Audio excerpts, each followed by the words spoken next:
Seja o texto da primeira carta de João a falar-nos ao longo desta manhã. Hoje vamos falar sobre ajudar para que ninguém caia. Não só para nós não cairmos, mas como é que nós podemos ajudar outros a não caírem na jornada que é feita. Então, 1 de João, capítulo 2, versículos 3 a 11. 1 de João 2, 3 a 11. A prova de que o conhecemos está em cumprirmos os seus mandamentos. Quem disser que o conhece, mas não cumprir os seus mandamentos, é um mentiroso e nele não está a verdade. Mas aquele que guarda a sua palavra, nele se realiza de forma perfeita o amor de Deus.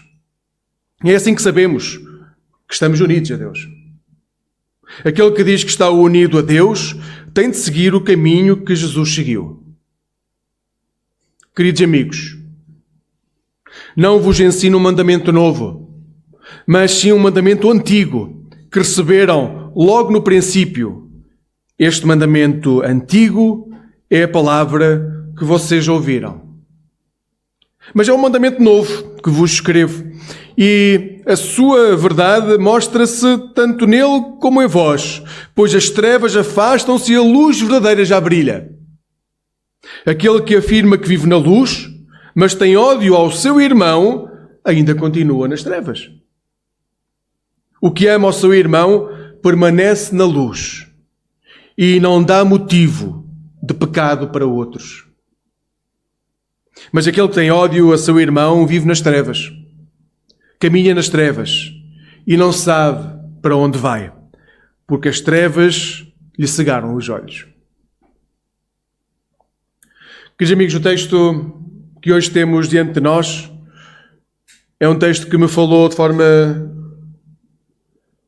muito bela e ao mesmo tempo dura. Ao longo da série nós temos vindo a ver como o apóstolo João fala de como Deus é luz e de como, sendo luz, ilumina. É chamado a iluminar e tem de iluminar aqueles que entram em contacto com o próprio Deus. E quando nós entramos em contacto com a luz, o que acontece é que as trevas desaparecem. Não é possível haver luz e trevas, luz e escuridão no mesmo espaço. Porque sempre que há luz, as trevas desaparecem. Aliás, as trevas não são mais do que a ausência de luz. Como é que isto funciona? Bem, quando trazemos luz para a nossa vida, nós passamos a ser verdadeiros.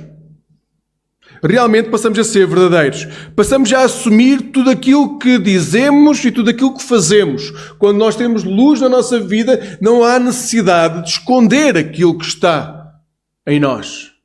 A luz ilumina todos os campos. Nós já não temos medo de ser apanhados na curva. Já não temos medo de ser acusados, porque a luz já trouxe para cima. Já manifestou tudo aquilo que nós somos. Já não temos medo do passado. E passamos a ser capazes de pedir desculpa sem um mas à frente.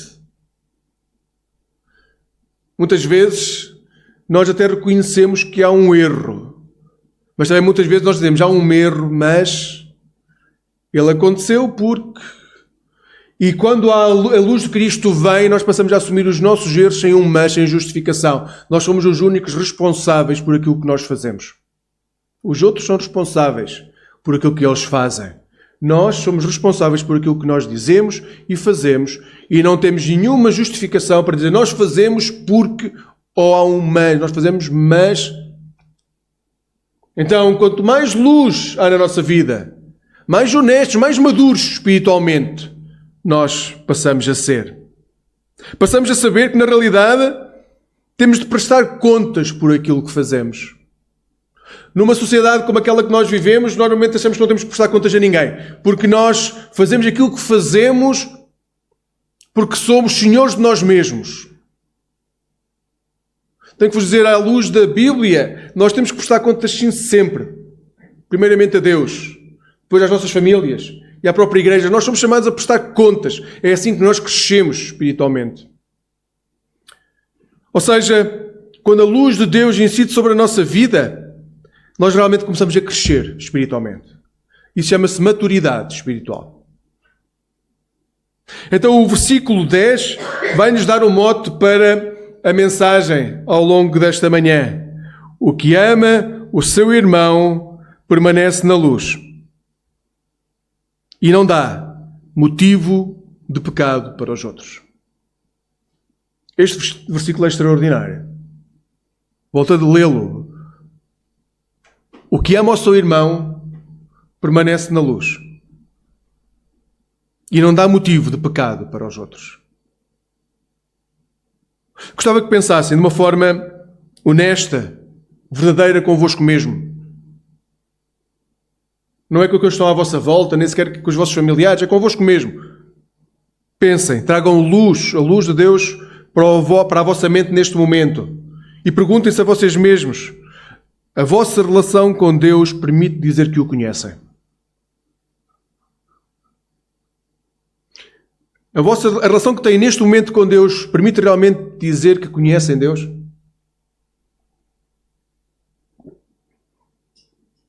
Não estou a falar da última vez que se sentiram culpados porque souberam que as ações que praticaram estavam erradas. Não é isso que eu estou a dizer. Isso há uma pressão sempre moral muito grande. Não estou a falar do momento em que sentiram medo por estarem a ir contra a corrente ou contra a maioria. Também não é isso que eu estou a dizer. O que estou a perguntar-vos é se acham que conhecem o vosso Pai, conhecem Deus, verdadeiramente. Se acham que o podem identificar, se tiverem que falar dele, que o sabem descrever.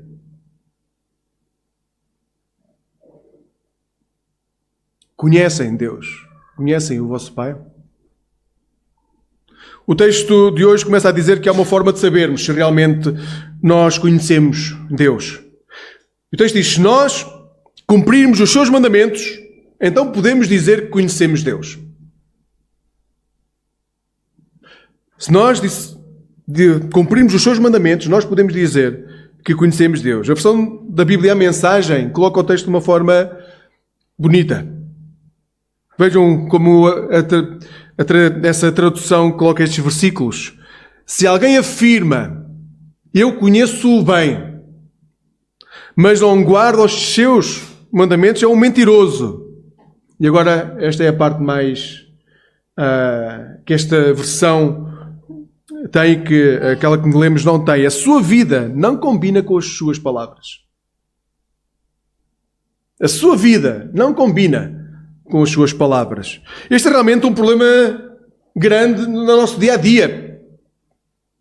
Nós queremos ser reconhecidos pelas nossas palavras, mas quando os nossos atos não coincidem com aquilo que nós dizemos, não há forma das pessoas que estão à nossa frente se querem ouvir as nossas palavras. Sabem, houve um tempo na minha vida em que eu trabalhava muitas horas na igreja onde estava. E para além disso, vivíamos distantes da igreja e eu ainda me coloquei no mestrado à noite. Então passava imensas horas fora de casa. Havia dias que era só mesmo olá, bom dia e olá, boa noite, até amanhã. Isso quando encontrava a Xana acordada. Mas dizia regularmente à Xana que a amava e ela muitas vezes dizia-me era bom que os teus gestos, aquilo que tu fazes, as tuas ações, demonstrassem as tuas palavras.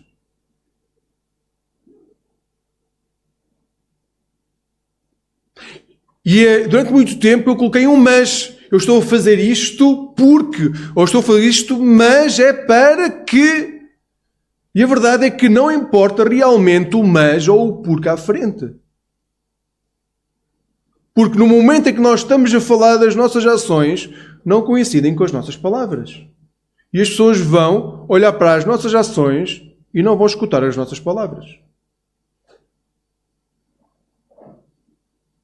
E se isto é verdade numa relação conjugal, e podia dizer também numa relação entre pais e filhos, tenho que vos dizer, na relação pais e filhos às vezes ainda se nota mais, essa diferença entre ação e palavra do que entre cônjuges? Se isso se nota, imaginem como é que não se há de notar na nossa relação com Deus. É que quando falamos de um cônjuge ou dos filhos, nós estamos ao seu lado, nós estamos a vê-los. Com Deus, nós nem sequer o vemos. E se as nossas ações não demonstram aquilo que nós estamos a dizer, não há ninguém que queira conhecer esse Deus. Porque na realidade nós não estamos a falar de Deus, a maior parte das vezes estamos a falar de nós. Agora, se eu digo realmente que amo Deus, se eu digo que amo a igreja, se eu digo que amo a minha mulher, os meus filhos, se eu digo que amo alguém, realmente as minhas palavras têm que ser acompanhadas pelas ações que o comprovem. Agora, que mandamentos são estes que devemos seguir para honrar a Deus? Que mandamentos são estes que nós devemos seguir para viver uma vida que seja reflexo daquilo que nós dizemos que é, nós conhecemos Deus?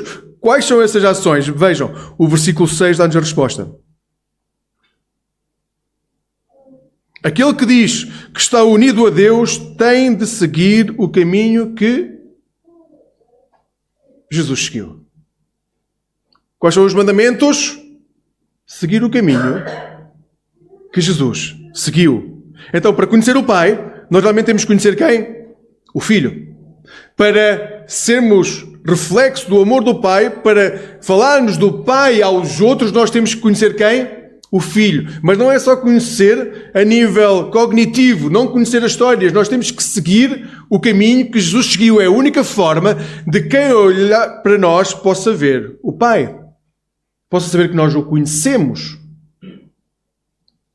O problema é que hoje nós somos inundados por um mundo que diz que se queremos ser felizes, quem é que tem que estar em primeiro lugar? Nós. Vejam o que define um pensamento pós-moderno. No pensamento pós-moderno há a substituição do pensamento coletivo pelo pensamento individualista. E normalmente o pensamento individualista é narcisista e é de consumo.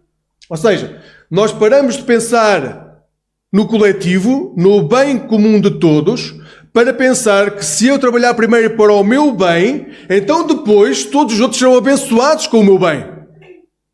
Eu vou trabalhar mais, porquê? Porque se eu ganhar mais, eu posso dar uma melhor vida à minha família. Eu vou trabalhar mais, porque se trabalhar mais, eu posso abençoar mais a igreja onde eu estou. Eu vou trabalhar mais, porque se eu trabalhar mais, eu posso contribuir mais na sociedade onde estou inserido. Ou seja, nós não estamos realmente a pensar no coletivo, nós estamos a pensar em nós, de forma individual, de forma narcisista de consumo, na esperança, tentando nos convencer que se isso acontecer, então depois eu vou abençoar aqueles que estão à minha volta. O pensamento pós-moderno também faz a supervalorização do tempo presente. Diz que o tempo presente é tão importante, que não interessa o que vem depois. O que importa realmente é o que vivemos hoje, aqui, agora. Então nós temos que gastar as nossas energias, nós temos que estar super focados em fazer com que o presente seja o melhor possível. Não há esperança futura. O pensamento pós-moderno também diz que este pensamento presente é inundado por uma hiperrealidade. Ou seja, há uma mistura entre o real e o que é imaginário. E para isso a tecnologia está presente e é para isso que ela serve. Para nos dar uma realidade presente alterada. Muito melhor do que aquilo que ela é. As selfies dos dias de hoje. Toda a gente quer ser ou quer estar na posição do outro que tirou a selfie. Não interessa a vida que ele tem depois. O que interessa é a hiperrealidade que se está a viver naquele momento. E é isso que se quer alcançar. É também uma cultura líquida. Ou seja, é fluida. Já não há relações sólidas. Já não há compromissos sólidos. O pensamento pós-moderno coloca tanto ênfase naquilo que eu quero alcançar pessoalmente, que se eu tiver que dizer que o meu sim é não, eu vou dizer que o meu sim é não.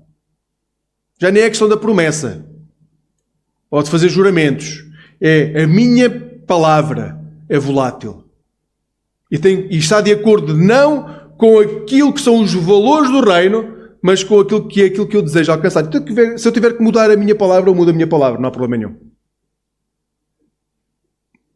No mundo pós-moderno, há a globalização dos pensamentos e das práticas. Ou seja, nós passamos a viver num mundo tão global que passamos a achar que as práticas dos outros têm que ser as nossas e que as nossas têm que ser as práticas dos outros. Que os meus pensamentos têm que ser os pensamentos dos outros e que os pensamentos dos outros têm que ser o meu. No fundo, nós estamos a dizer que não há diversidade. Devemos ser todos iguais, devemos estar todos debaixo da mesma capacidade de entendimento, porque temos que ser realmente todos iguais. E o que acontece neste momento é que nós queremos fazer com que todos sejam iguais e quem não é igual, sabem onde é que está? Nas margens da sociedade.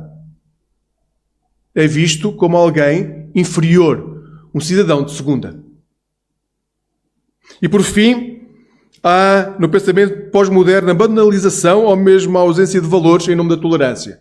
Nós queremos tanto parecer cool, fixes, que tudo aquilo que o outro faz é aceitável.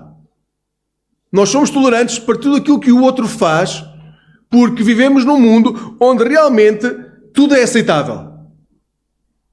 Como eu quero viver à minha maneira, como eu quero que os meus valores, aquilo que eu faço seja aceito, eu passo também a aceitar aquilo que o outro faz para que ele não tenha a possibilidade de me atirar pedras.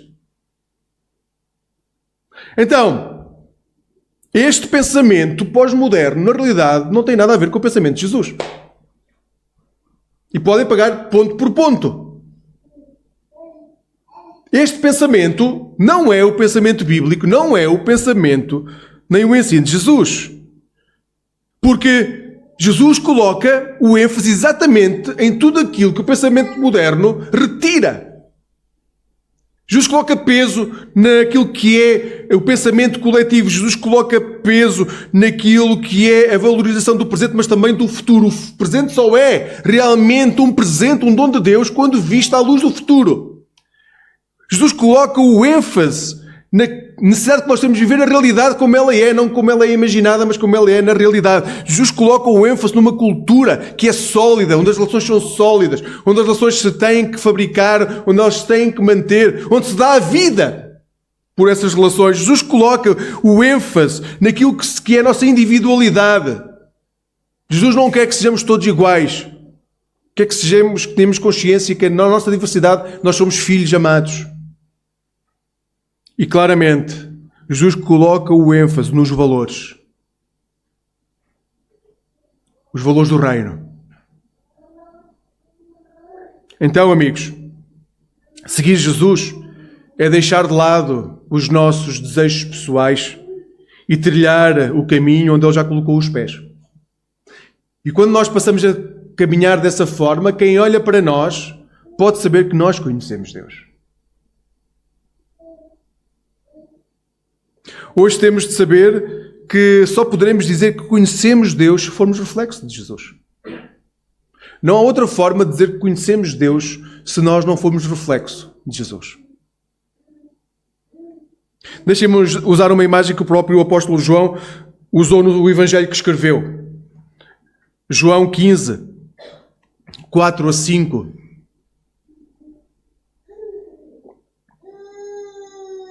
Permaneçam em mim,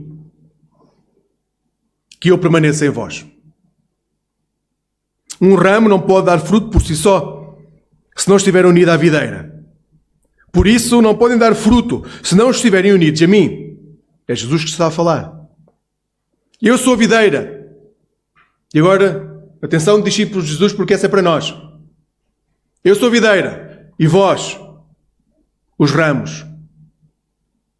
Aquele que estiver unido a mim dá muito fruto, porque sem mim nada podem fazer. Jesus disse que Ele é a videira, nós somos os ramos. Nós não temos vida se não estivermos unidos a Jesus. Nós não podemos dar frutos se não estivermos unidos a Jesus. Não podemos simplesmente, não é possível um ramo cortado passar a dar fruto. Nós temos de estar unidos à videira se queremos dar os frutos na nossa relação e de intimidade com o Pai. Então nós temos que permanecer nele, para que quem olha para nós possa ver Deus. Nós muitas vezes queremos levar as pessoas até Deus, até à casa do Pai, mas não somos reflexos de Deus. Então o que as pessoas realmente veem não é a casa do Pai, veem os nossos desejos. E é fácil as pessoas não se querem identificar com os nossos desejos, nem com o nosso trilho, nem com o nosso caminho, porque o que elas precisam é de conhecer a casa do Pai. Amigos, cada um de nós é chamado a conhecer realmente Jesus. olhar para a vida de Jesus. E aí têm que ler os Evangelhos. Ler a palavra. Nós somos chamados a orar, a dobrar o joelho. Eu foco muitas vezes este ponto. Mas quando é que foi a última vez que dobraram o joelho em oração? Não, mas nós dobramos mentalmente o nosso coração, amigos. Jesus podia ter dito: eu também mentalmente morri na cruz por vós.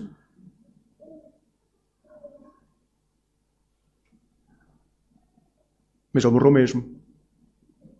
Então, quando é que foi a última vez que dobrámos o joelho em oração? Dói o joelho por causa das articulações? Há almofadinhas agora. Podem apoiar-se na cama com os cotovelos, se for mais confortável. Quando foi a última vez que estiveram em temor diante do Pai?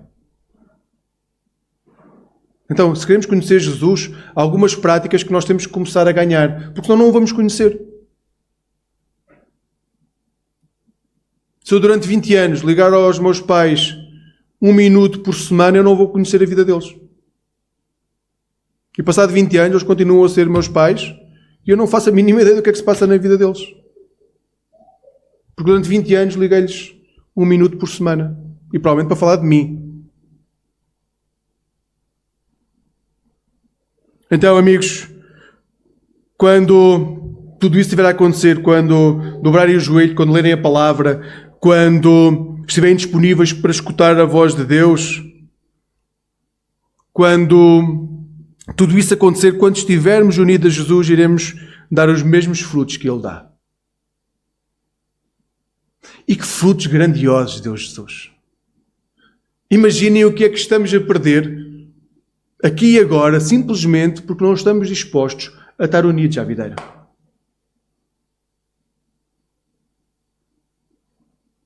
E aí sim, só podemos viver uma vez. No cristianismo não acreditamos na reencarnação, que é algo que é diabólico. Ter que voltar a viver para ter uma vida de miséria não tem nada de salvação. Nós não vamos ter outra oportunidade. É aqui e agora. Aí sim, o foco no tempo presente do cristianismo é viver aqui e agora com os olhos colocados no futuro para que este momento seja extraordinário. De intimidade com Jesus, de proclamação do Evangelho. Então, uma boa forma de saberes se conheces o Pai e se vives em intimidade com Ele é através da forma como amas aqueles que estão à tua volta. Vejam o que diz o versículo 9. Aquele que afirma que vive na luz, mas tem ódio ao seu irmão, ainda continua nas trevas. Bem, deixem-me... Porque às vezes nós dizemos ódio. Ódio não, isto é muito forte. Não gosto. Mas agora ódio Ódio não. Amigos, ter ódio por alguém não é ter só vontade de esganá-lo quando o vemos.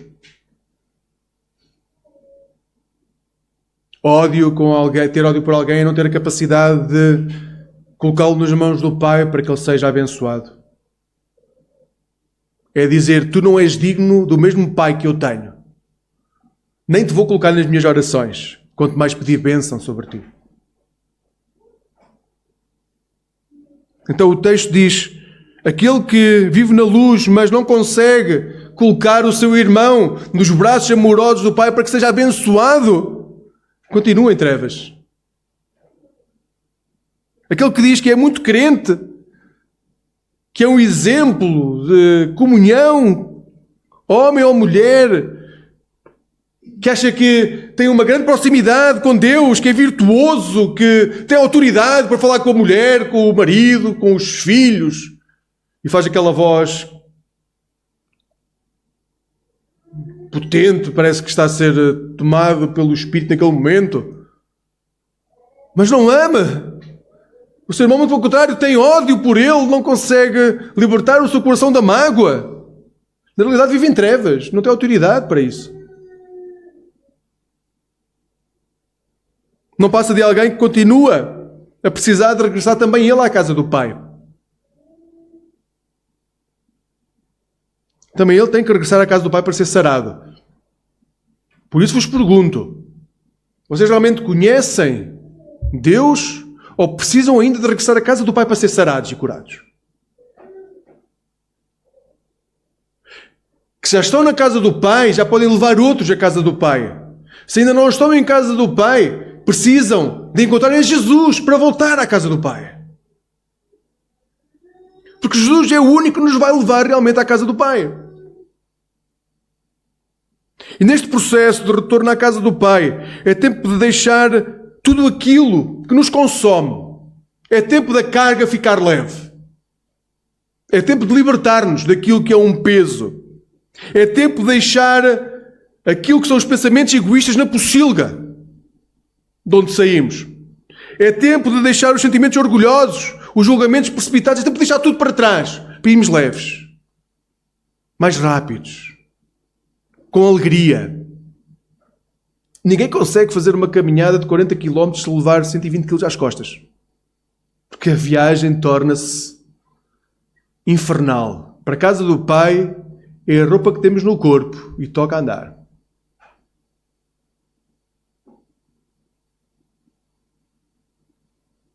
E então chegamos ao versículo 10, com que começámos esta manhã. O que ama o seu irmão permanece na luz e não dá motivo de pecado para os outros.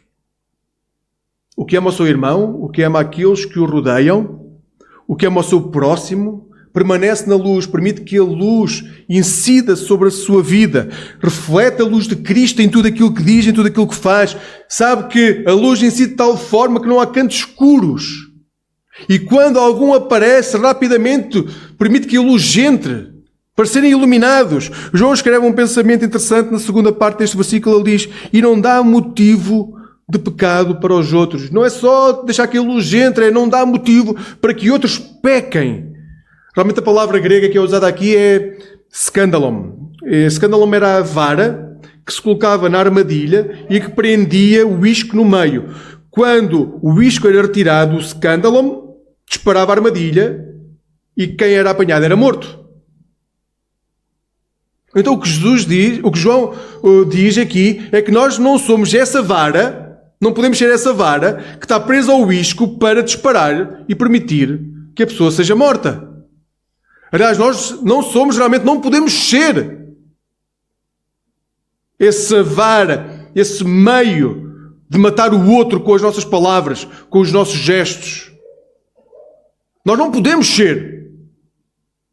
Nós amamos o nosso irmão e não podemos fazer com que ele caia, que ele faça que essa armadilha o mate. Vejam o que está a ser dito, é importante, realmente importante. Todos nós temos uma vida cheia de pecados.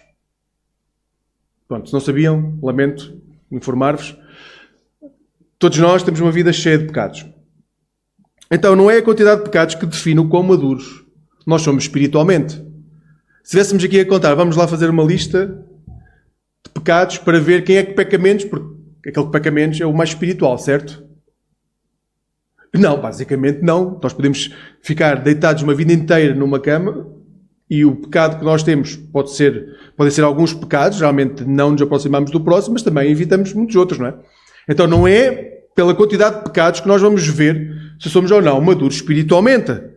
O que define a maturidade espiritual é a capacidade que nós temos de olhar para os nossos erros, ver que eles existem, assumi-los e depois sermos capazes de colocá-los debaixo da luz de Cristo para que outros não caiam nas mesmas armadilhas. Isso é maturidade espiritual. É dizer, eu passei por esse caminho. As consequências foram estas. A presença de Jesus fez-me isto e esse é o testemunho que eu tenho para ti. Evitar que o outro caia em pecado. Não ser escândalo. Não ser pedra de tropeço para aqueles que estão à minha volta. Muito pelo contrário. Ajudar a que outros possam continuar firmes, evitando os erros, porque nós já caímos neles. Maturidade espiritual.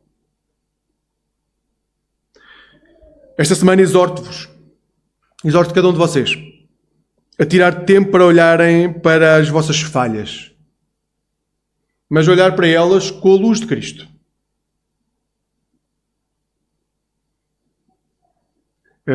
Se alguém está a pensar, não lembro assim de nenhuma. Se forem maridos, falem com as vossas mulheres. Se forem mulheres, falem com os vossos maridos. E se forem filhos, falem com os vossos pais. Ou com os vossos amigos. Se vocês não são capazes de ver as vossas falhas, vos garanto que há muitas pessoas que conseguem vê-las. E esse é que é o problema, sabem? Nós às vezes somos tão egoístas, tão arrogantes, que os outros veem aquilo que nós negamos. Então, se não conseguem ver, se acham que são perfeitos, então comecem a falar com as pessoas que estão à vossa volta.